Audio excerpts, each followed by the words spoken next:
Welcome once again to Whiskey Congress. You're getting something we haven't had in a while. Steve and I in studio together. Same place, same time. Same place, same time. How you been? Good, man. How about yourself? Doing fine, thank you. So it feels like we can't even keep up with all the shit going down. But well, when you mix it between, our schedules and, like just us staying in contact, working on the show, and then everything that happens, like it happens so quickly. I think we thought with this administration that a lot of this was the fact that they were new, and a lot of it had to do with the campaign. And eventually they would settle in office, things would slow down, and you get a normal sense of government, right? You thought. We thought, and I don't know, maybe we didn't think that. We didn't know what to expect. We didn't. We didn't. I think we said that, but I think that's what the normal. I think that for the most part, the average person thinking about these sort of things, listening to them, paying attention to them, thought that eventually things would normalize at some point, and that is not what happened or has not happened yet. Well, you know why? Because he's still campaigning. Campaigning is fun. He loves these damn rallies. Like, it is unbelievable. They call them rallies. Yeah. Right? I mean, it's just like, well, what the hell do you need to have? Like, what are you rallying for? You've been in office for 6 months. Doing the job would be awesome. Right? But like, just rally. have a press conference to tell us, what minority group you're screwing over, and then just get on with it. Why do we need a whole rally for it? So in that regard, the first minority group to screw with is going to be legal immigrants, right? So so it's called the RAISE Act. I forget what RAISE stands for, but it's basically a bill proposed to bring in only skilled, educated immigrants to the country so that we would not be losing jobs to unskilled immigrants, which to me is bizarre in so many ways, one of which is are you really saying that we need more Americans getting unskilled jobs? Right. I mean, basically, well, and who gets those jobs, right? Who, and because when they presented this, they said, like this is to help, the people who are the most abused in our system, the people who need it the most, our African American brothers and sisters, right? Like, this is going to make things better for them. Screw the illegal immigrants coming in, or the legal immigrants coming in. Screw those guys. They don't need to be taking our jobs. Those jobs out in the fields, that should be for our black brothers and sisters. I don't know if they actually said those words, but they might as well have. I mean, they didn't put it together in that sequence.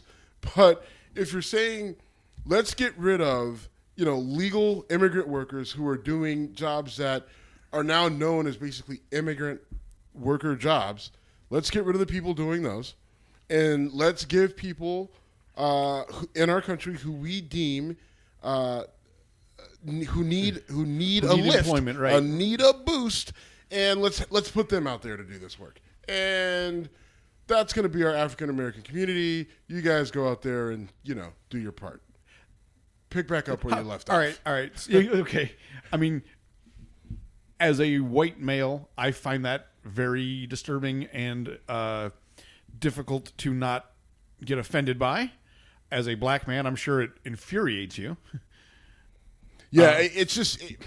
I shouldn't put those words in your mouth. It's not that it infuriates me. It's just that what's really infuriating are the people who will sit there and say that this administration doesn't have it's not America first agenda. It's a white America first agenda, right? And the way this show is going to go today, like, we're kind of going to lay it out there for you, right? And that's not by intention. This is by their own actions. This is not. We're not, right? We're not having to read between the lines too far. Right, like this is not. This is not watching with the third eye, listening with the third ear. This is literally what they're doing. This is what they're putting out there. These are memos that you could find that are open to the public, that they have no issue with saying, hey, like, look at this. It's out there. This is our plan. This is our agenda. And if they want to go that direction, okay, well, you're going to get some pushback, right? Because when you go pro-white agenda, like, that tends to mean that that's going to be at the at the cost of someone's going to pay for it, right? So who are you bumping out to prop up white people who need to be propped up? I mean, because if you go on Twitter, right, like you guys are the most victimized group of people on the fucking planet. Steve, I don't know if you know how hard it is to be a middle-aged white man in America. It's hard out here in these streets. It's hard. Was that Foghorn Leghorn? I don't know what you were. Was it Jeff Sessions? I don't know. Because it's hard to tell the two apart. I've never seen the two in the same room at the same time, to be honest with you. But no, you're right. He is playing to the victim card. And I mean, we've talked about this in other instances. When you feel like you are the victim, when you feel like you are the underdog, it makes you feel good about whatever you're doing. Now, in this case, it's almost like the 1992 Dream Team trying to play the victim card, or the underdog card, which is comical. But he's appealing to the same folks who put him in office, right? The folks who are white, middle class, upper middle class, or lower income even, who are being told, you've been the victim of immigrants, you've been the victim of a system designed to help minorities, and these you're paying your taxes and it's going straight to a black woman in the inner city having a ton of babies and getting her Obama phone. Mm-hmm. And while if you do the math on it, it's laughable to criticize that, but yet it works. Right. It appeals to the crowd. I mean, I've been in so many Twitter and Facebook discussions. Well, calling that as generous. Right. I mean, we both have. It's funny. This kind of transitions us into something else that came up is that the administration, the Department of Justice, they're targeting. The Department of Justice is targeting affirmative action. They're looking at any college university that's using race as a base for admission into the schools. What they're saying is, listen, this is hurting white students. White students aren't getting in at the same number that they've been in the past, so it's having an impact on white students, so we're going to attack it. And I think that it's so interesting to me. Harvard, the well-esteemed, the esteemed Ivy League university, right, just released their numbers for the class of 2021, right? And so those numbers for the class of 2021, the number of white students, the percentage of white students in that class is 50%, right? And the overall it's like 50 and some change or whatever. Okay. And the total percentage of non-white students is like 50% plus a few points. So 49.8 to 50.2, basically. Right, whatever. Right. So that's about what it is. And so like people are losing their minds. Like conservatives all over the place are saying, like, this isn't fair. Like, this is reverse racism. This is someone said it was segregation. I'm still not sure how it's segregation, but it is. I didn't read that one. Right. It was on Twitter. But if you said Twitter that, you didn't go to Harvard. Right. I mean, Twitter is the toilet bowl of society. But, people were getting really upset. People on our own Twitter feed came out and attacked us a little bit and attacked, me because I was talking about it. Saying like, if one person gets discriminated against, we need to fight that injustice. It's like, whoa. I followed this. I actually So and I'm sitting when there. When she pieced out, I was like, okay, we like this. I was trying to. Yeah, and I shut it down. But here's the thing. Where's the discrimination? Right? Like, where are white people being discriminated against? Because, like, think about it. The class is 50% white. Right? So let's say we got 100 people coming into the class at Harvard. 50 of those people are white. Okay? All right, so then you go into the other class. All right, 14 of those people are black. 14 of those, the remainder are other, right? Like there's something else. They're Middle Eastern, they're Arab, they're mixed race. Asian was about sorry. Pump your brakes. Asian, 22%. Right? So the Asian percentage of this class is 22%. So if 22%, and if you go down and you break it down by, numbers in society, right? Like, you have, in the U.S., if you go by the census, 60% of the country is white, 13% is black, 17, 18% is Hispanic, but Asians are... 8, 9? No, they're 6%. Okay. Right? So Asians are 6% of the population across the U.S. But in the class makeup at Harvard, one-off, anecdotal, at Harvard, they're 22%. So, and people, the funny thing is that people who were upset about this, they're saying that because they're letting in more black students, that's hurting white and Asian students. Well, really? They claim that Asians are being hurt? They literally said that it's because, and they're claiming that because the reason why the reason why there's more non-white students is because of the number of, or the reason why there's not, hold on, sorry. This gets confusing. Let me slow down. Let me slow down. Let me pump my brakes. The reason why white students are no longer, the majority of everybody, right? Which you still are. You're 50% of the whole class. But because it's not 60 or 70%, then it has to be because Harvard is letting in more black students, and there's more black students getting opportunities that white kids aren't getting, and it's hurting whites and Asians, right? But if you look at the numbers, again, it's 50% white, it's 22% Asian, and then the numbers, it's 14% black, so that's almost dead on with our racial makeup, right? The demographic of society, right? And then, really, the people who should be complaining and pissed are Latinos, right? Because Latinos actually make up 16 to 18% of our population, so you would think that their numbers would be a little bit higher in this class if that's what it's based off of. If it was obviously truly representative, which it's not. It's not. It's based on merit, right? It's based on merit. That's the thing, right? Like Harvard is doing it. Like the funny thing is, if progressives and liberals actually looked at how Harvard did it, they would probably be pissed, right? Because Harvard, I'm pretty sure, is still going on. What are your test scores? What are your GPA? Do you have a job? What sort of they're looking at all that stuff, and race is probably so far down on the fucking list that I'm pretty sure it would piss off people on the left if they actually knew what the formula was, right? And people on the right, they're just pissed because for some reason they hear this whole idea that there's more non-white people going to Harvard and they lose their fucking mind, even though it's only 3 students. And mind you, the same people will talk about how these elites don't get it, and the normal regular folks. And it's also people who could never get into Harvard. Oh, they're saying that? No. I mean, the people that are complaining about this are people who could never get into Harvard. Right. Guess what, fuckwad? I could get into Harvard. Right? I could have crip walked my way into Harvard, but I decided not to go there. I didn't. What's that? I couldn't. I easily could have went to Harvard. Listen, I went to fucking West Point. I'm pretty sure I could have gone to Harvard if I wanted to.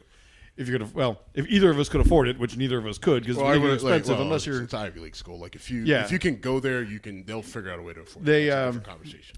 I've always had a chip on my shoulders towards Harvard because when I lived in Boston, I would go there. Couldn't go? Yeah, because I couldn't go and I could. Well, good for you. Good for you. Because I'm smarter than you, Jim. Depends on the day. I would say that depends on the day. You want to piss off a white guy? Be a black guy and tell him you're smarter than him. You're a smart guy.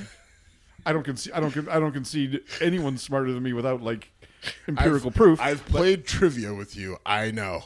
Oh, don't challenge me on trivia. Come on now. I'm challenging you. Okay. That's that was a comp. Okay. I thought that was a jab. But I mean, and when it comes to worthless shit, you know that this brain is full of it. Jim was halfway out of his seat to go get Trivial Pursuit. I'm going to prove right now. I'm the smartest white guy you know. Yeah, it is funny though. The victim card is there, and the minorities are taking over unfairly. When I read the mentality, I'm not saying it's no. It's even when you say it out loud, right? Yeah. Minorities are taking over, and they're doing it unfairly. This is not fair. It's not fair. Bitch, do you know how this country was built? This country was built on a whole pile of unfair. Just because people were treated like property and owned and had no rights, you're calling that unfair? Property, unfair, no rights, raped, murdered, whatever. Yeah. All right, we'll stop. I'll stop with the jokes about ramblings of a madman. Well, I'm intentionally, thankfully. If anyone who didn't pick that, I know you picked it up as sarcasm. Anyone listening not picking that up as sarcasm, that's on you.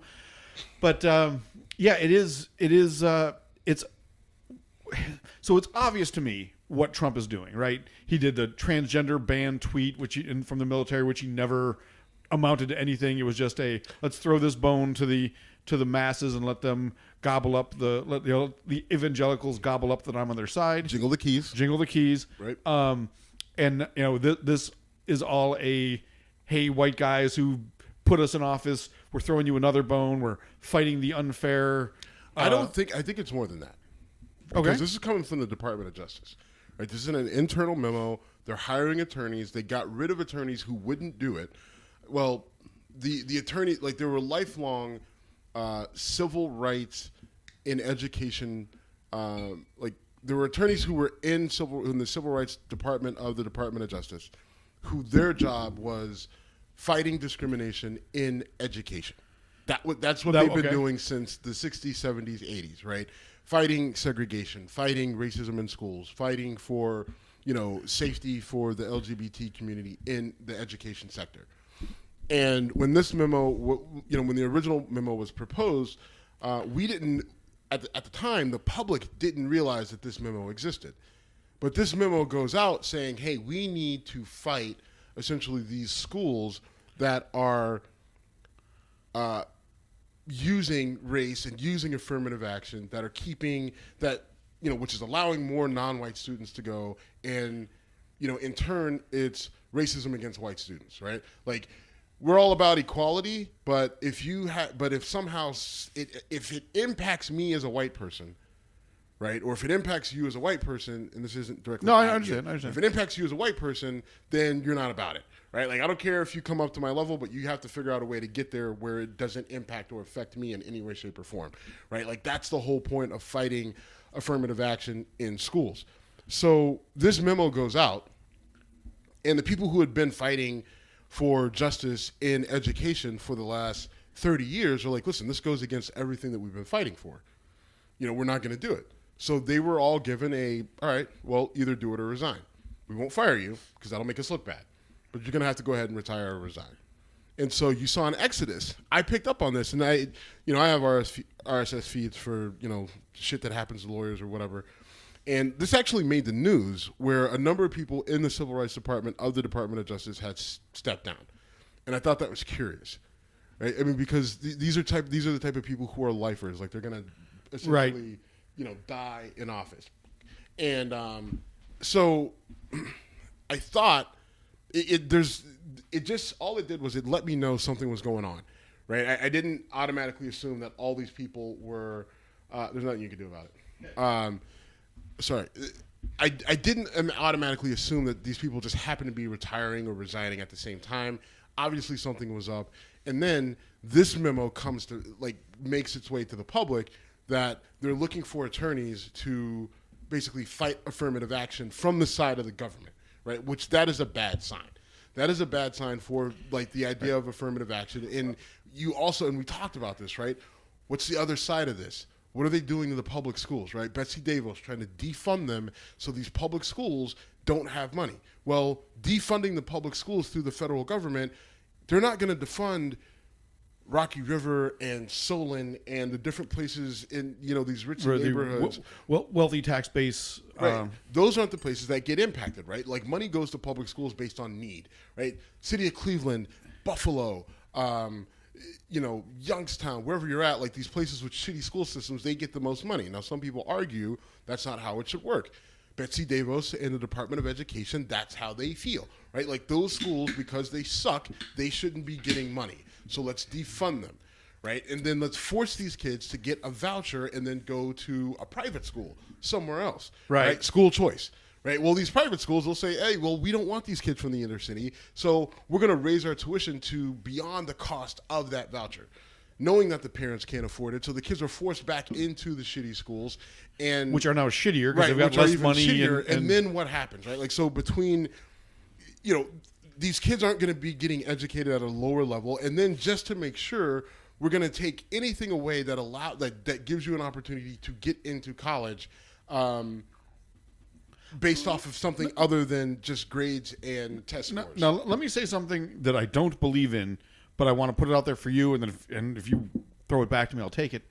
But the argument is always, You can't just solve this problem by throwing money at it. It's not about money. The amount of money going to the Buffalo, Cleveland, whatever, city, per student city schools is exorbitant as it is. And people say, money is not the answer. Well, here's why money is the answer. I'm sorry, I just took the ball. I threw the ball, then caught it myself. When a class size... I would like to see that, actually, physically. I would like to see it. I have to throw it a little... the ball and catch it yourself. You have to throw it forward and you have to throw it forward. Anyway, yes. So when a class size goes from being 22 students per teacher, 24 students per teacher to 2.5 times that, that's a money issue. If you don't have the teachers in place able to give students the time students, especially younger students, need, that is where money directly impacts things. Right. And not just to mention facilities, books. I mean, I've talked in the past about, I have an ex-girlfriend who worked for the United Way. Mm-hmm. And she would go into these inner city schools on United Way work and say, she'd show up with, basically hand-me-down books and boxes of crayons. And I mean, she would be teary-eyed about how much these kids appreciated it. And like, she would go into their library and there'd be essentially nothing there. Right. These kids were getting, literally their school supplies were so limited that teachers were having to buy them themselves, and teachers in inner city schools often aren't making great money. So that's hard for them to do. There's a whole, it's a mess. Mm-hmm. Inner city schools are a mess. It's not just a money problem. It's not just a money problem, but money impacts it. It's actual, the physical buildings that they're in are in shit shape.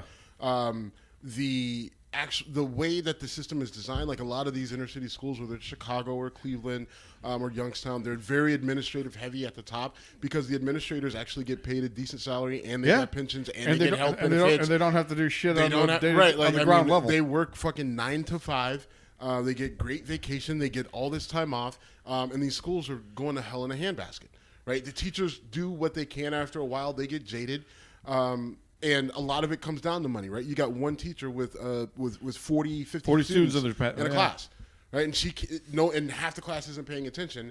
And even if you have half the class paying attention, if you have 20 people, imagine us trying to do this show with 3 other people in this room who gave no fucks about this show. Right, just standing around talking around having a conversation. Like, it'd be impossible for us to concentrate and actually do it. We would kick them out. Right, but that's what these teachers have to deal with, and they can't. Like, how are you going to kick 20 students out of a class of 40? Right. And after a while, they bail, they give up, and then they say, "Fuck it." Right, it's not worth it. Public schools, inner city, you see teachers where they have they get all this time off and they use it, all of it. Right. I mean, the call off rate for teachers in public schools in the inner city is ridiculous. They call off and they're gone for weeks at a time. Right, and then they come back and they take off more time. Right, whether it's PTO or sick time. They've got good unions. Right, like they've got good unions. And I'm not necessarily, this isn't necessarily the teacher's fault, right? At the end of the day, it's what, God damn it, I said it. The shot of justice will have to come into this. Right. And did we settle? We did not settle on this. So if you listen to our last show, okay, you finish your point. But the whole point is, you're right. It's not just money.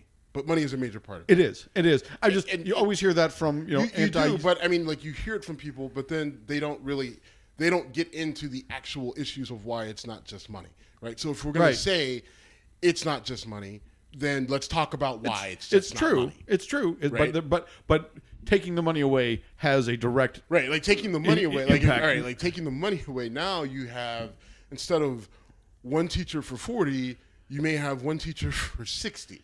Right. I mean, now, like, in 40. I mean, having dated a few teachers and having friends who are teachers and family members who are teachers, they will tell you that the proper number is like 20 to 22 to 1 student to teacher. A class size of 20 to 22 is about right, and I'll buy into that just based on my education and I'm guessing, yours as well. But your education didn't come from Harvard, Jim. No, it didn't. So I was talking high school. I didn't go to a private school either. I did. That's probably why you could have got into Harvard, you son of a bitch. You had connections there. I didn't. I went to a lower middle class public school just outside of Buffalo. I had connections there. Did you? Harvard? Did you? No. Okay, I don't know. No. I mean, that's crazy. You went to school in Massachusetts. There could have been and I know that's not Harvard. Harvard's I'm from fucking Youngstown, Jim. I'm aware. So but you went to school in Massachusetts. You went to college in Massachusetts. Yes, that's what I'm saying. That you could. your high school had much better chance of having a connection to Harvard than mine. Fair. And if it didn't, fine, but you very well could have had an emeritus, whatever. Anyway, why are we going down this road? Because I'm smarter than you, Jim. Yes. Because I could have gotten to Harvard and you didn't. I didn't. No, I didn't. I could. Like I said, I couldn't have afforded to go to an Ivy League school if I got in anyway. All right. So. Sorry. We've derailed, and that's on me. All right, so let's take a quick break. Let's talk about what we're drinking, because we're still drinking the Cleveland Whiskey Cherrywood, which is black cherrywood. Which is and the only reason we're actually still drinking this is just because we're never fucking here. That's true. You know, I just, like Aren't you a bit surprised I didn't bring it with me to Maryland, though? I'm glad you didn't. I wouldn't do that, although I thought about it. I'm glad you didn't, because it'd be gone. Yes, it would. And it doesn't matter. I have a bottle at my house too. So, but no, listen. We talk about this. We talk about these guys. We talk about this whiskey.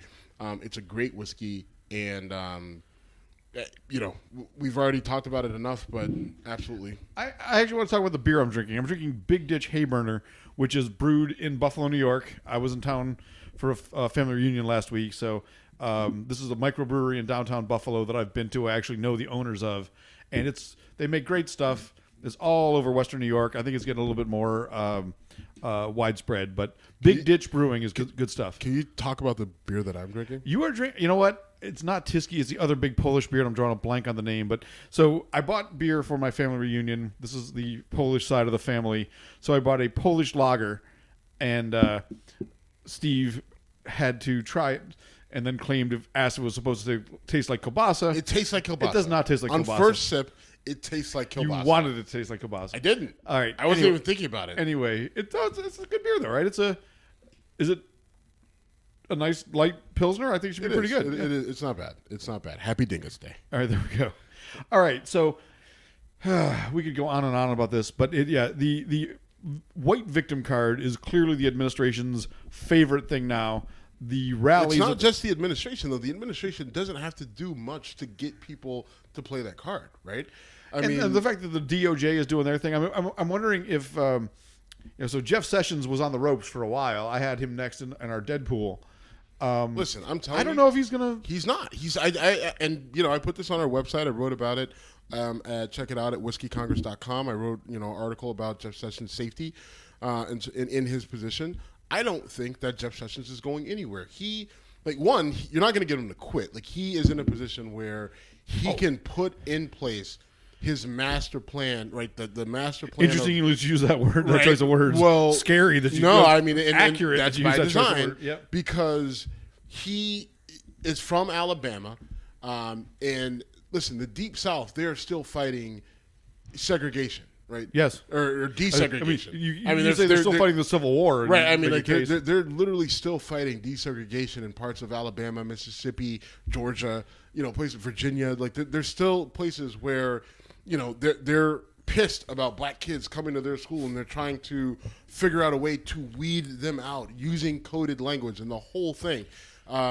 It's on display in the South, and so all of a sudden, Jeff Sessions is now the head dog, the lead attorney of the Department of Justice. So he is going to get justice for the white South. He is going to get it, and he is on a mission. He is not going to let the buffoon in the White House derail him.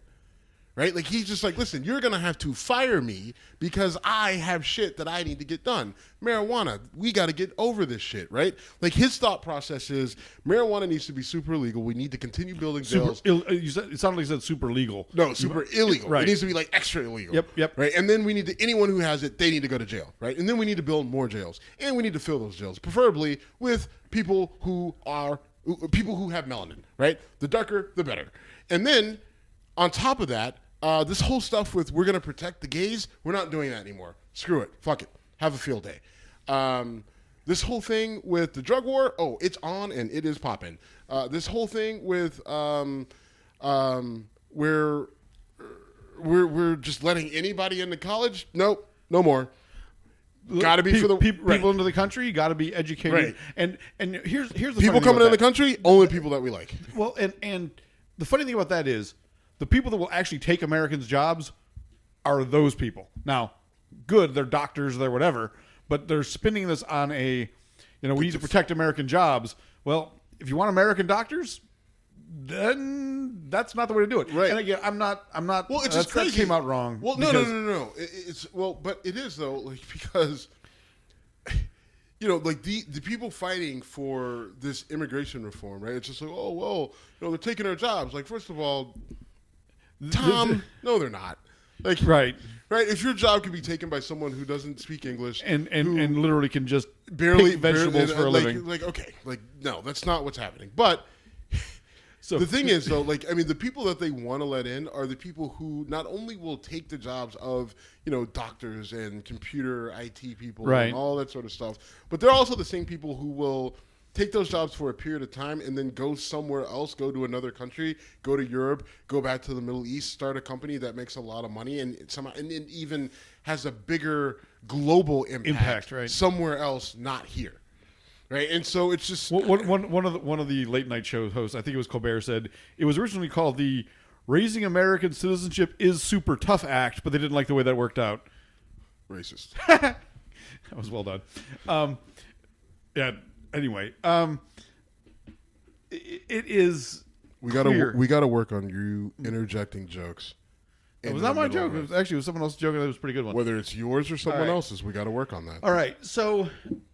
Because I'm smarter than you, Jim. Yes, so you've said. I'm going to get that vein to explode in your head. I consider you a really smart guy. So there's two things. There's the people who say they're smarter than me that aren't, and then there's people that if we went toe to toe, it would be an interesting head to head, and it'd be a draw. I think so. I think I would allow it to be a draw. You're such a prick. All right. So the NAACP came out and issued a travel ban, or not travel ban, but travel warning. Niggas with Attitudes made another album? Oh wait, no. No. So the foreign country that is so racist that they recommended black people take very seriously if they travel to was not a foreign country. It was Missouri. Right. So this is interesting to me. I'm not exactly sure. I honestly can't tell you where I come out on this. I'm pretty sure that the NAACP did it, so I don't agree with it.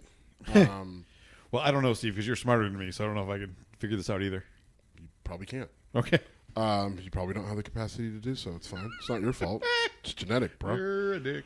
I don't know. All right. Honestly, so it's in the news, right? Obviously, conservatives hearing about this are losing their minds. And then, the left is applauding it, like, yeah, social justice. Yeah, right. I don't know how I feel about it. Like, here's the problem.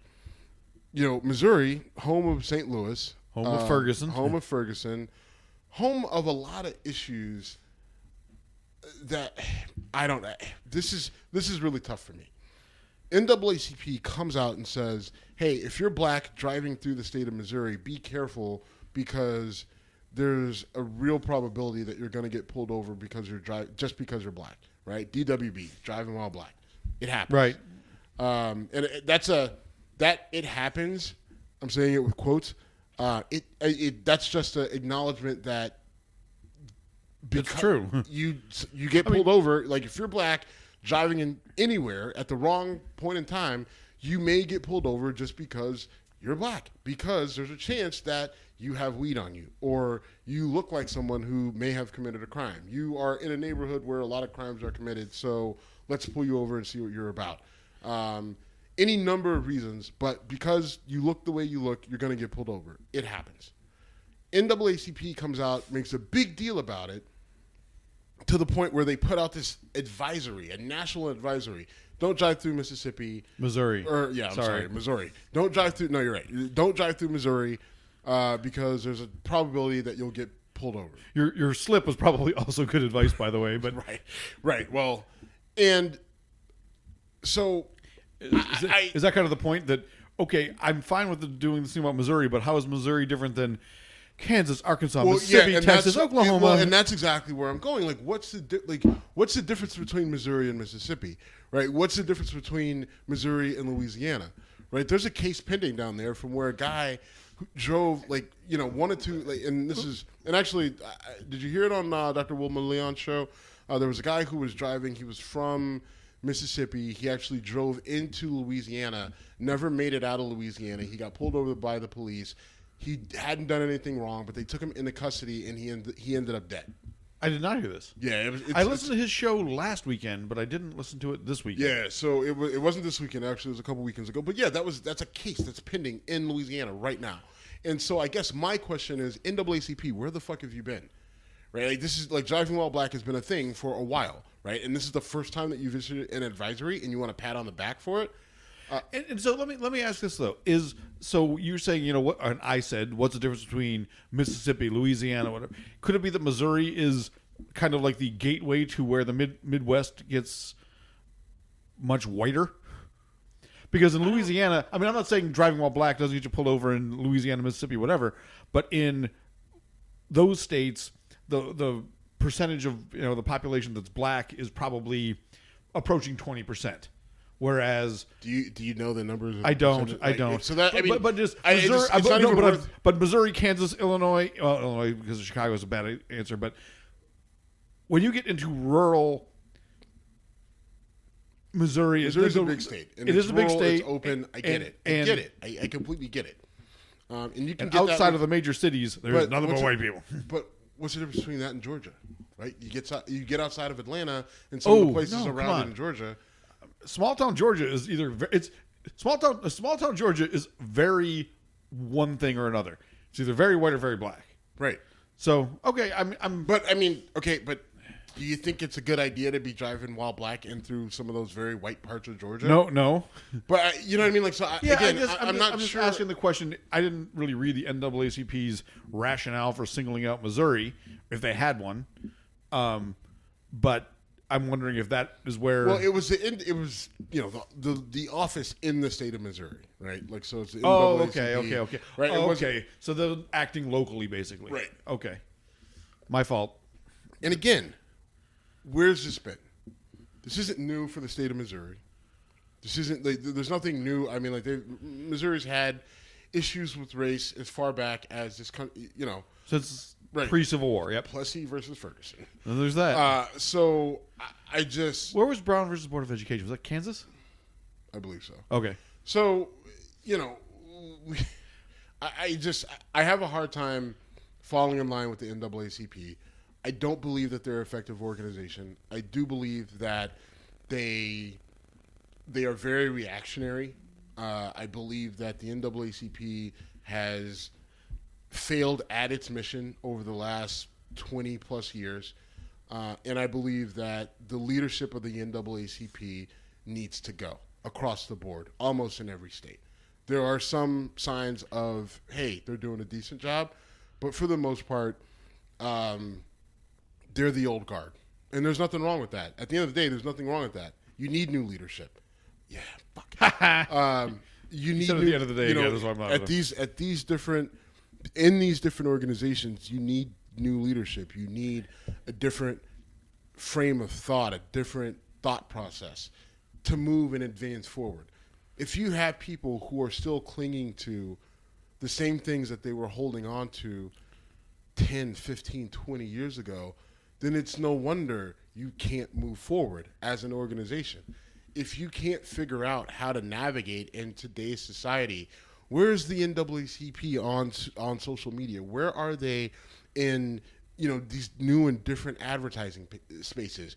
Do you know where the NAACP office is in Cleveland? Not a clue. Right. And where is it? I'm sure you do know. Right. I know where it is. It's on the east side over by the main campus of Cleveland Clinic. Okay. And, between the main campus of Cleveland Clinic and University Hospitals. But it's in a very not like you would drive past it and you wouldn't even know what it was. And that's another part of the problem, right? If you're going to be the organization that holds up a group of people and say, listen, we're the NAACP, right? And I actually hate I hate what those letters stand for. So I won't say them. But if that's the organization that you're going to be and your mission is what it is, then you need to be up front. You need to be you need to be in a central location where me, as the person that you claim to support and claim to be advancing, I need to be able to get to you easily. I need to know exactly where you're at. I need to be able to find you on social media, no problem. Right? I need to be like, you need to have an app. You need to have like. Do they not have an app? I don't know. If they do, why don't I know about it? Fair enough, yeah. Right? I mean, and that's the whole point. Like, it needs to be, you need to be more effective. And so that's my issue with the NAACP. They need to advance themselves, right? I mean, they're talking about the advancement of colored people. I need them to advance themselves as an organization. And, you know, there are people who, they're you got me in, you son of a bitch. Okay. Did you not want another one of the same? It's fine. I needed another beer, and Jim got me another okay beer. This is the Polish beer that I couldn't remember the name of. It's literally the name of this Polish beer that he got me is the OK beer. That tastes like kielbasa. Tiski is the traditional Polish lager I got. I grabbed that one because it was convenient. Brian, I didn't mean to derail you. You kind of jumped the tracks on your own after I helped. By the way, Brian, this is for you.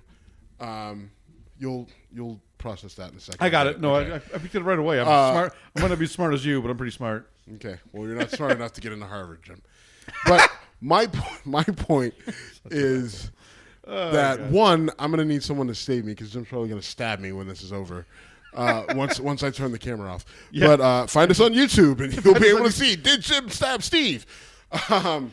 So anyway, my whole point is that the NAACP is not the organization that I need it to be. I need them to be better. I need them to be more proactive. I need them to get out in front of these issues. I can't have, like, right now they're using, oh, hey, Donald Trump, we don't like Donald Trump, and that's low-hanging fruit, right? Like, you need to be an organization that is advanced in your thinking. If you're going to advance colored people's position in this, I said it because you have to. I understand. Right, but if that's what you're going to do, if you're going to advance black people's position in this country, then you need to be advanced enough to do so. All right? Maybe advanced enough to get the word colored people out of your title. Out of your goddamn, yeah, that's ridiculous. I mean, like that's my 80-something-year-old racist uncle calls people the National Association for the Advancement of Colored People. Yep. Like that's the organization that I need to go like, hey, I've got a problem. Can y'all help me? I'm a colored person. Like, are you fucking kidding me? Come on. So anyway, NAACP says it. I punt on it. And so here's the funny thing: if you listen to our show or listen to our old show, you know, Steve's the organization that Steve kicks the shit out of on a regular basis is the NAACP. I kick the shit out of the NRA because again, we have reasons for. Reasons for wanting them to be better. Yes, and I won't go on an NRA rant at this point, but you know when's coming. Actually, I need to publish funny thing is about 5 weeks ago I did a video rant and I never even sent it to you to publish. And in it I said, if I don't do this in time, you don't need to worry because nothing will change. And there's Steve showing off the beer on the video. All right, man. Okay, moving on. Yeah, move on. Let's move on. And so Colin Kaepernick's back in the news. And Colin Kaepernick's back in the news because he's not been picked up. He's had like one or two tryouts. Like he tried out in Seattle and Philadelphia. Or Baltimore. Well, here's my thing. And let's focus on the Baltimore thing. All right. You know, John Harbaugh said, a city with no racial issues ever. Right. John Harbaugh said they were taking a look at him. They had been on the phone with him. They were considering signing him. Joe Flacco, their starter, got hurt. Is going to be out for about a month or so. And, you know, Ray Lewis comes out and essentially says that, you know, the Ravens shouldn't sign Colin Kaepernick, right? And he gives a really kind of bullshit, you know, company line sort of explanation as to why the Ravens shouldn't sign Colin Kaepernick. And then the owner of the Ravens, Steve, I want to say Bugatti. I'm not going to be able to bail you out on this. I know you're talking about. I can't remember his name. It's not Steve Buscemi. No, it's definitely not Steve Buscemi. Fuck. It is not Mr. Pink. Biscotti, I think is right. Biscotti. There we go. Right? It's something around there. Right. Either it's way. Not Buscemi. I just butchered his name. It's not Mr. Pink. Bad job by me. You just got an array of beer over here. Anyway. Also from Big Ditch, by the way. I got it. I can see it. Anyway. Ravens end up not signing Kaepernick. Right. Who they did sign was some kid out of Liberty College, coached by Turner Gill. Oh, really? Yeah. Turner Gill's at Liberty now? Yeah. Wow. Yep. That, He did not have a good stint. Think about was it. not good. He didn't have a good stint at Kansas. He had a decent stint, but not a great one. He gets fired, made an ass load of money. So why? Like, he did like what I would do, right? Like, it's just like, all right, well, I'm not a good coach. No, you wouldn't go to Liberty. No, he did not do what you would do. You would not go to a school that gives demerits to kids who wear jeans, which that school did 10 years ago. They did. I don't know if they still do. I didn't mean I know people who went Liberty. there. I wouldn't go to Liberty, but I mean, I would take my shot at a big school. If I failed or got fired, then I would move on to a small school, move back, take my money and run. Essentially, is okay, what I'm fair saying. enough. No, I would not go to Liberty. You would anyway, not go to Liberty. But the whole thing is that the Ravens, they signed the quarterback from Liberty, right? Instead of signing Colin Kaepernick. Now, my argument is that, all right, one, that kid's a hell of a lot cheaper. Joe Flacco's going to be back probably in the first couple of weeks of the season. So that move, and historically, he's been very durable. So right, and I get that, right? I get it. Like, so, and part of the issue with Colin Kaepernick is, as much as you want to make it about race, and as much as you want to make it about his protest, which that's a huge part of it, right? I think that's an absolute huge part of it. The biggest part, I would say. But like, there's still football here, right? In football, there's still strategy, there's still salary caps, there's still analytics, there's still numbers involved in this. Now, Colin Kaepernick's numbers over the last 5 years, if you look at him, there are certain statistics, like meaningful statistics, where he's ahead of Joe Flacco. Right? Like, he's actually, his passer rating is better than Joe Flacco's over the course of the last 5 years. Right? It's largely based on 2 great seasons, right? It's over the last 5 years. Okay, it's over the last 5 years. I'm not saying that makes it unfair. I'm just saying his passer rating is better than Joe Flacco's over the last 5 years. Like, you can't, you don't qualify that. Okay. Well, right? That's just. You can try, but I mean, that's a dick move. You can say. I'm not trying to be a dick. No, but it's common that it happens. But think about it, right? Like, you could sit there and say that. You could say that for a lot of people, right? Well, think about it. Drew Brees had a really great season in 2013, right? So then if you look at his passer rating from 2013, but then you lump it with, his 2016, okay. Right, then it's just it's only based off of 2000. No, over time, you have to take the good with the bad, right? You have to take the good with the bad with the good, vice versa. Over the last 5 years, which is an average, right, his passer rating is better than Joe Flacco's. Okay. Right, they played in the Super Bowl against each other. That is also true, right? Colin Kaepernick was. Do you remember how close San Francisco was to winning that fucking game? Ball game. If it wasn't for the power failure, who knows? Right, that's so bizarre. But my point is, besides that, Colin Kaepernick's numbers, right? The whole thing, and I will own this. Initially, when this began with him not being signed, I talked about, well, it's football. It's based off of merit. He hasn't been great, right, over his career, so that's why people aren't signing him. But then I saw something from Pro Football Weekly, of all places, and I looked at his number, and his numbers actually weren't bad last year. They weren't bad at all, and it wasn't even based off of garbage time, right? He had 11 starts. He threw 16 touchdowns and 4 interceptions. Wow. Okay. That ratio's great. That's pretty fucking good, right? 16 touchdowns are 16 touchdowns, right? He didn't throw 16 touchdowns in garbage time, right? He only threw 4 interceptions in 11 starts. Jay Cutler is going to throw 4 interceptions by week 3. I'm telling you this right now. You don't need to convince me of that. Right? Jay Cutler's going to throw 4 interceptions and that's by relevant week 3. because Jay Cutler just got signed. He just got signed by Miami. Now, again, people are saying... Jay Cutler's mobility is roughly equivalent to mine. But he's running around a football field right now. But he's not smarter than me. Right. Well, he went to Vanderbilt. Ooh. Sick burn, bro. Ooh. Sick burn, bro. I'm sorry. Don't be. I think I kind of double dick moved you there because I kind of gave you the white guy line to other white guys. Anyway, so anyway, so Jay Cutler gets signed by Miami. Right? Jay Cutler was a former quarterback in Chicago. No one. He was a free agent. No one picked him up. He retired, quote unquote, and he Signed went with to a TV deal. signed a TV deal with Fox. And then Ryan Tannehill goes down in Miami, gets hurt, blows out his ACL again. By the way, and this is the second time. I didn't know. I saw he got hurt. I didn't know it was that bad. It's a blown ACL, so he's like out for a long time. He's out for the season. What? Oh my I didn't God. know that. I'm sorry. I've been fucking traveling, man. Are you related to him? I saw a. Is that your cousin? No. Jesus No, Christ! he's Your in the level of excitement. He's in the about AFC East. We just jumped up. The Bills just jumped up a spot. all right, listen. I'm a dick. All right.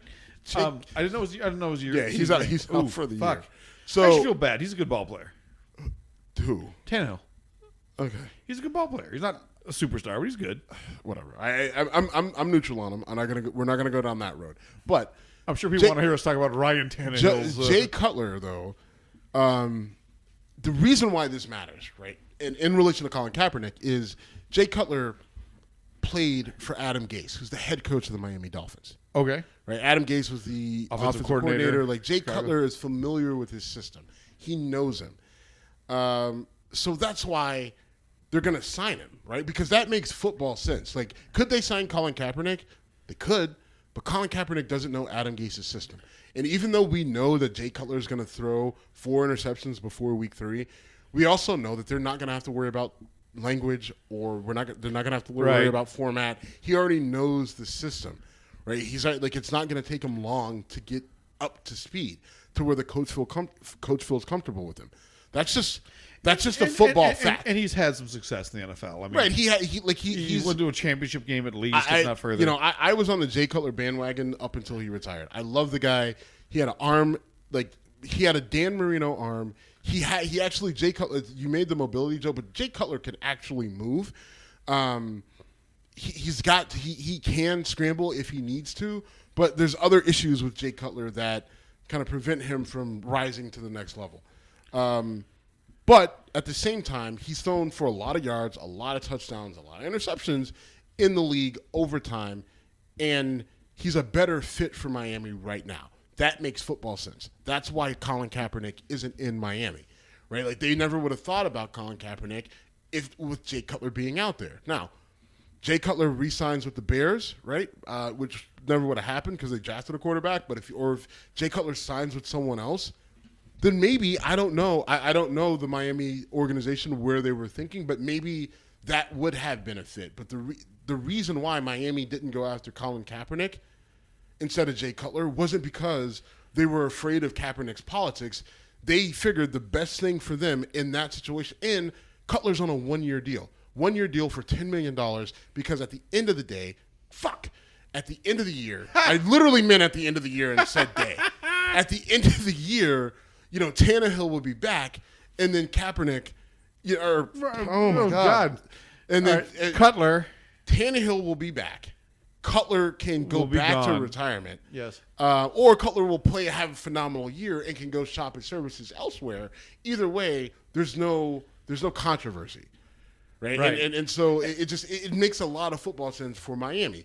The Ravens, they don't get a pass. Like, that's ridiculous. Why? Like, your starting quarterback and Joe Flacco goes down. The guy that you guys won a Super Bowl against, who played you very tight, is available. So he can get you through the first couple of weeks of the season if you need him to. You're in a very competitive division with the Steelers and the Cincinnati Bengals. You need every win that you can get. You didn't have a great season last year because part of it was because of your backup situation. So for the Ravens to pass on him and for their owner to come out and say, well, we were worried about the backlash and blah, blah, blah, blah. Did he admit that? He did. He came out. Yeah. Okay, good. So here's the thing. Listen. Everyone's talking about the backlash. Blah, blah, blah. It's blah, blah, blah. Guess what? It is the NFL. And they all know one thing.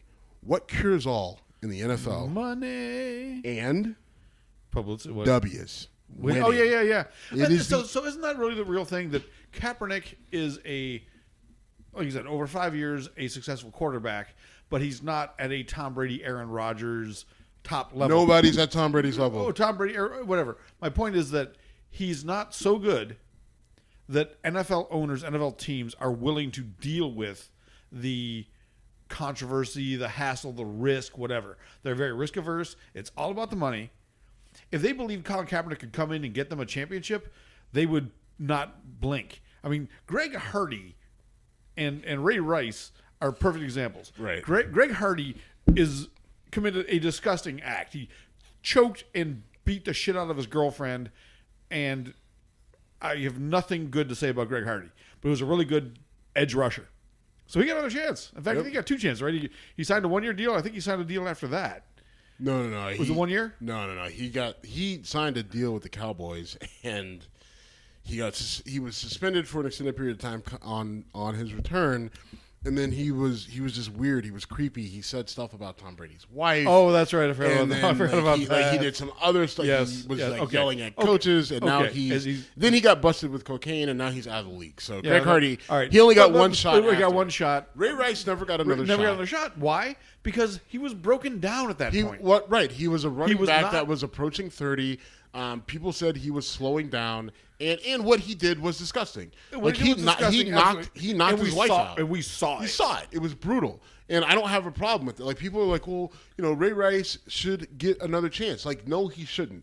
You know what? But if Ray Rice had Adrian Peterson, Barry Sanders' ability, he would have got another shot. Because he was. I mean, Ray Rice was at that point was a dime a dozen, right?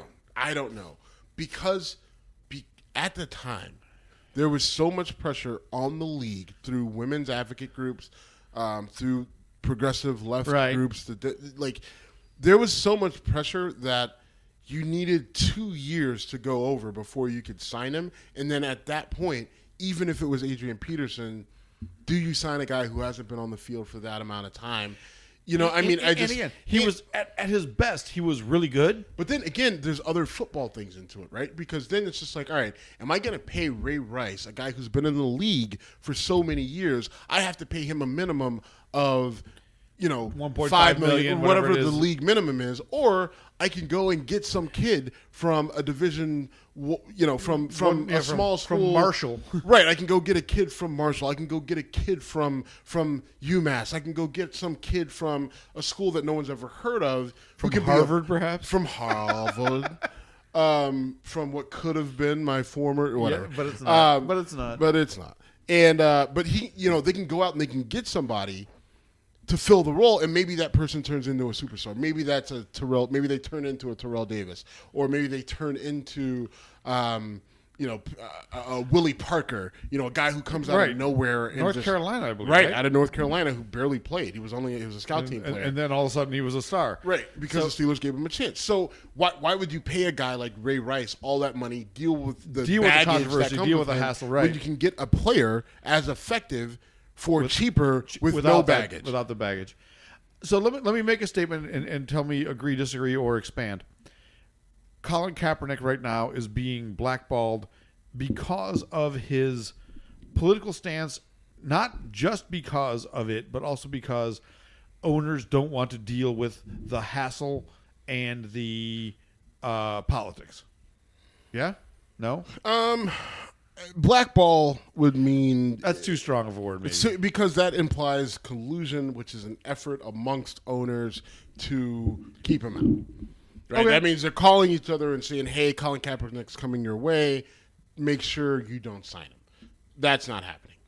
I think each owner is taking cues from other owners. Right? I think the guy in Baltimore... the tea leaves, right?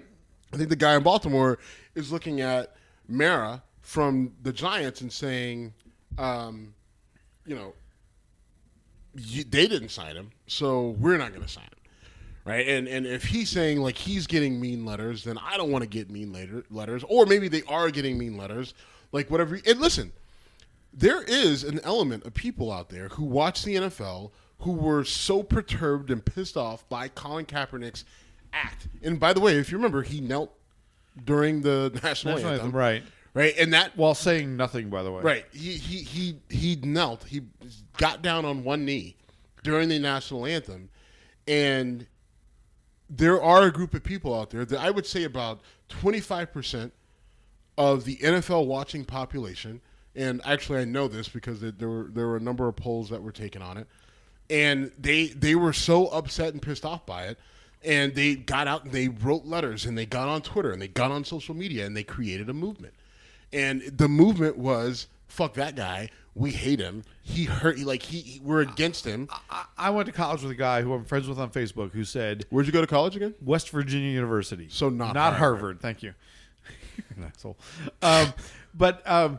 No. I mean, he wrote, well, I can't start watching the NFL again until Colin Pumpernickel is gone. I'm like, grow the fuck up. Well, what does that even mean? He's not with the team. This was last year. Until last year. Okay, all right. But he was like, he was so bent out of shape about Colin Pumpernickel. It's like, look, if that makes you feel better, fine, but grow the fuck up.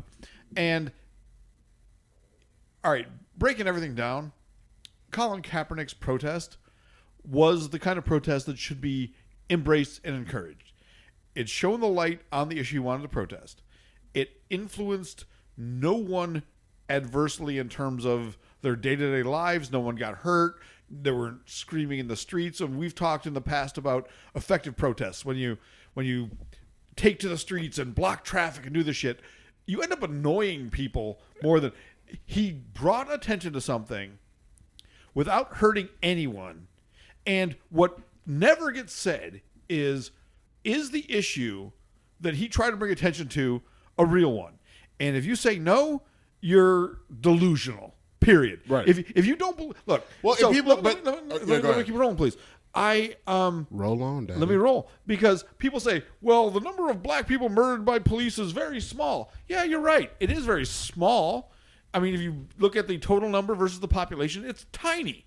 But it did bring into effect I couldn't help but see that. It did bring into focus the reality that policing and the rules in society are not the same for black people and white people or economically different people. And let me say one thing, and I've said this multiple times. Why are we so comfortable with the number of people killed by police no matter the race? Right? I don't care if you look at, the police kill more white people than black people. Fine, you're right. Why are you cool with that? Why are you cool with the number? We're talking about unarmed, unacceptable killings. If someone's shooting at a cop, shoot back. Right. No take one's him down. arguing that. Right. But let's take away people who should be shot by police. Right. And let's talk about unarmed citizens. Right. An unarmed citizen who is literally, while crazy or stupid or on meth or whatever, that gets killed by a police officer. Whenever you have a citizen that's being murdered by a state official, and that's a government official. Right, a government official, which is what a police officer is, you should be concerned about that. Why do we make fun of Vladimir Putin? Because he's a thug. Because he murders people, He yes. murders people who don't agree with him. And so we shouldn't, as a society, be comfortable with our government... Our government police, we shouldn't be comfortable with police killing citizens. Well, I mean, at the end of the day, I mean, this is me making fun of people. Okay. Doesn't count. Doesn't count. He got a challenge flag thrown on the field. Steve's use of the term "at the end of the day" has been ruled. But didn't you hear my voice? It's ruled. It was inbounds. They're calling it a catch. Not a good catch. I want to call from New York. Anyway. I was actually saying it was okay. But the whole point being that, listen, we shouldn't be as comfortable as we are with the number of people that are killed by police. That's questionable, right? We shouldn't be comfortable with that. Like, we should, if it's questionable, right? What's unquestionable, if you have a gun, I'm a cop, you shoot at me, I shoot you, you can't question that, right? There's no question there, but. If I'm standing in the middle of the street and I don't have a gun and I'm walking backwards or I'm walking away from you and you kill me, I have questions. Or I'm an Australian woman in a bathrobe. Right, like if I'm some woman who's listening to two people bang and I call the police and then you hear someone fart and you blow her head off, well, that makes you an asshole. And by the way, that's a crime. That's a crime, yeah. Right? Like I mean, like, but we're just like, well, at the end of it's collateral damage. Right? We shouldn't be okay with collateral damage from our, from government agents, from police, from state officials. That's the part that pisses me off. If you give people, meaning the police, the power and authority to use their judgment to take away freedom, to we should hold them at a higher level. standard. Yes.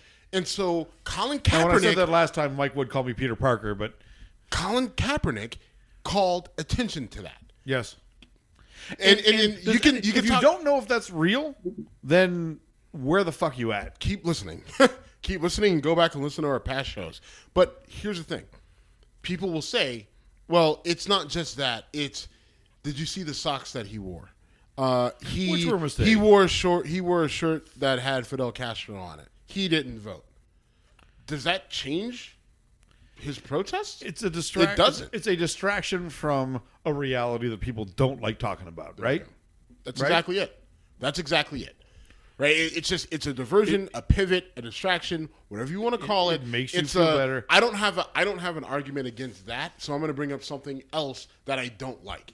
Right? I'm just going to throw shit at you that I don't like, and then eventually you'll see it my way or not, but I'll be able to walk away and say I'm right and you're wrong. I approve. It's when I mock Trump for the pussy grab comment, they say, "What about Bill Clinton?" Okay, What does that have to That do with nothing to do with Right. that. It's a deflection. It's a distraction. It's a flawed argument, and yet our society The false has become- narrative. Exactly. It's a completely false narrative. Anyway, All right, we're over an hour, and something. Well, we're over an hour, so we're gonna finish. We're gonna finish with these last two items that are pretty nonsensical. But please listen. Please stay on board because they're very serious. Jim, they're very serious. You make fun of my segues, and that was what you give me back. Okay, Usain Bolt retired from sprinting. Your segues are terrible. Mine are Well, at that least- was mine as are, bad. Mine are at As least bad. fucking fun. Well, we could argue that. Well, you could have gotten at Harvard. I couldn't. So what do you expect from me? But Look at you. Look at you not sucking. so Usain Bolt retired from from competitive sprinting, and he finished third in his race. And the two Americans that beat him turned and bowed to him, and that was the right thing to do. Usain Bolt was a freak of nature. Stop. Freak of And- nature. Like, just so we're clear, you do realize he could have run that. He could have won that race, right? I mean, he probably got a bad start. I didn't see it. Well, first of all, Usain Bolt always gets a bad start. All right, let me just explain to you. Do you remember that during the Olympics? no, Usain Bolt always has a bad finish because he's already blown the field away. Do you remember the race from this past Olympics where he won and turned and smiled and looked at the camera And If you let go up. And right, if you go back to that race, he got an awful start. Right, I'm a track guy. I ran that race, the 100. Right, at that level, no, but I ran it at some pretty high levels for people who don't make it to the Olympics. Okay, and the start for a guy like me is everything, right? Because I'm an explosive guy, right? I'm an explosive guy for only so long, right? Like I'm only going to give you 100 meters, 200 meters. So for me, every part of that race is don't even go there. I'm picturing you running a 400, 800. I will beat you in a race going anywhere. No doubt. Right Jeez. now. Don't start with me. Well, fucking A, dude. I was in our primes. It wouldn't have been particularly close. Although I was pretty fast as a young weren't guy. fast enough. I was a 4.6 guy in my prime. But my prime is Anyway, so far behind. the me. whole point is Usain Bolt always gets bad starts, right? In his best races where he's ran subhuman times, right? Times that are so fast that you question if a human can actually run them, his starts aren't good. Part of that is because he's so tall. Yeah. But the other he's an but- odd sprinter. But right? the other part of it is because he's so tall, his stride is so long, and he's able to repeat that stride fucking powerful. very Jeez. quickly, and that's how he's able to get those crazy times. I will tell you, I watched that race multiple times. He could have won it. He chose not to. Okay. He chose not to. I don't know why. Maybe he was just burnt out. Maybe he didn't train for it. Maybe he didn't give a fuck. Maybe he wanted to give the American guys... Maybe he had nothing left to prove. Right, and the two guys that came ahead of... Well, one, you're right. He had nothing left to prove on the track. Not in that race. Nothing. In any race, but he had human nothing... history. Right, like, I mean, he had nothing left to prove. And the two guys that beat him, that was everything for those two sprinters, right? Right. That was... Those guys had battled through a lot of stuff. They had battled through injury, doping, allegations, and everything else. And for them to be able to, on a big stage, to beat Usain Bolt was a huge thing. And I think he knew that. And maybe for him it was the way to step down. Maybe right, it's like, I don't want to be right. Like, hey, I'm retiring. Why are you quitting when you did this? Maybe that's part of it. And I think for him, you know what? Let me not finish first, and then I don't have to deal with why now. You know, like he added like. The last time we saw him, he blew everybody away, and now all of a sudden, oh look, I came in third. Oh my God, I'm so slow. See you later. But let me frame a few things. One, track and field is no longer a prestigious event in America. Which I don't know why, but I mean, and that's you dial it back to Jesse Owens, and even fast forward to Carl Lewis. It was a bigger deal. I mean, if you look back at Jesse Owens' days, well, you don't have to even go that far back. Think about when. Carl Lewis was my one, and then that's even too far back. Even we just had Michael Johnson. You had Michael Johnson, and then after Michael Johnson, it's once every 4 years thing typically, right? It's Olympics, and then it goes quiet. In parts of the world, it is a much bigger spectacle, and it's an awesome event in terms of the fact that it's not combat, it's not team, it's just like, who can do this thing better than anyone else? And in the case of like sprinting, you're dealing with people who are just crazy good at what they're doing. I mean, between genetics and practice training and nutrition, else, it's unbelievable. But just the best sprinters in the world are competing at a level where tenths of a second determine. Significant distances. A blink of an eye, right, matters so much in their sport. Right. I mean, it's. And Usain Bolt separated himself from the pack in when everyone is so damn good and so fast, and he would literally win by 3 or 4 meters in 100 meters, which is amazing when you see it, and be looking over his shoulder as he crossed the finish line. You'd be like, giving you he's not. You're right. Giving you the double guns, Texas Tech double guns. Like, woo, look what I did. He was so amazing. It was amazing. Anyway, I'm just for me. It was as a guy who ran track and who can directly relate to what is happening in front of my eyes. Watching Usain Bolt was. It bewildered me. I'm watching a guy who technically his starts were so bad that I know, I can hear my coach screaming at him at his starts, right? And just I can hear Coach Stroya just screaming at him, get your butt down, get flat, get low. He's not doing any of that.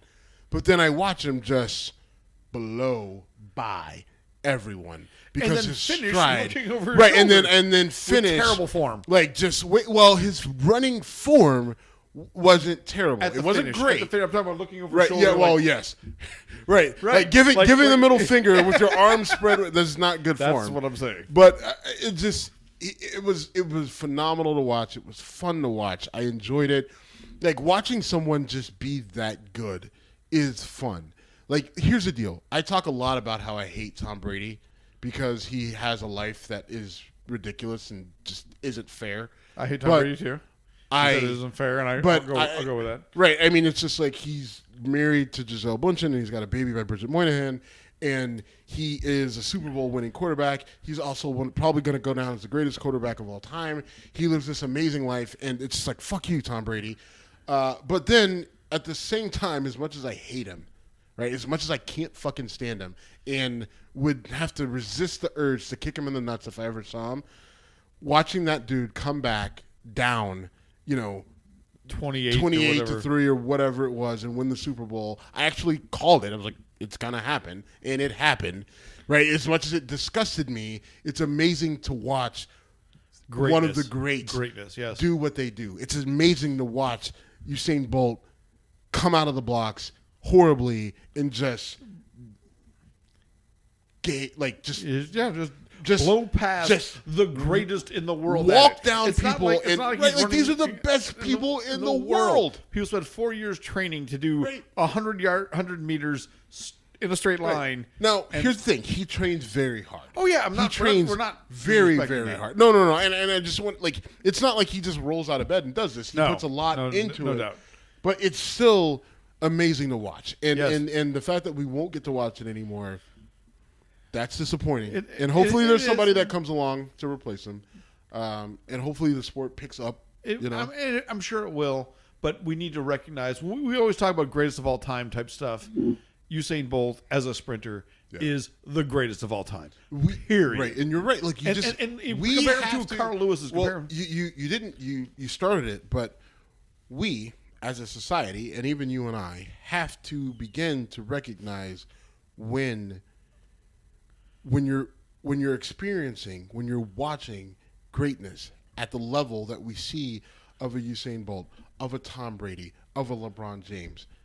Don't get so caught up in the debate, right? Like we all get caught up in at some point in time, you just have to sit back and say, "Damn, he or she is real good," And he or she something is special, just unbelievable. They are the gold standard. They belong up in the rafters with the greats of everything, right? Like we have to appreciate that. That's the beauty of sports, right? Like Colin Kaepernick and all that other shit. Like that aside, the beauty of sports, the reason why we watch it is because it's different than all that. We get an opportunity to see these people who no one else can do that. at the next level, right? Right, like no one else can do it. And so appreciate it. It's okay. It's fine. Right? Don't worry about the money. Who gives a fuck about the money? Right? There's plenty of people who get paid a lot of money to do shit that you get paid more than they should. It's okay. Right? Like you're mad because it's not you, but at the end of the day, no one's going to pay you to be mad, so shut the fuck up. Right? Yeah. Just enjoy it. It's allowed. It's okay. One of the best Sports Center commercials ever was the one with Usain Bolt when it's two guys from ESPN. It was I forget, it was Kenny Mayne was one. I forget who the other one was. Carl Ravitch, I think. Was it Carl Ravitch? Yeah. And then Usain Bolt shows up and he clocks in, and like 10 seconds later he clocks out. Right. And they're like, "I'd love to have his hours." It's right, but fun. that's a joke right? No, it's exactly great, what you just talked but about. It's just great. Like just embrace the shit, man. Like, you know what I mean? And we just he retired. We're not going to get to see him race again. Fortunately, Fortunately, we have YouTube. Fortunately, we can, in this digital age, we can go back and we can watch it. But, hopefully someone comes along and makes us kind of forget about Usain Bolt. Hopefully.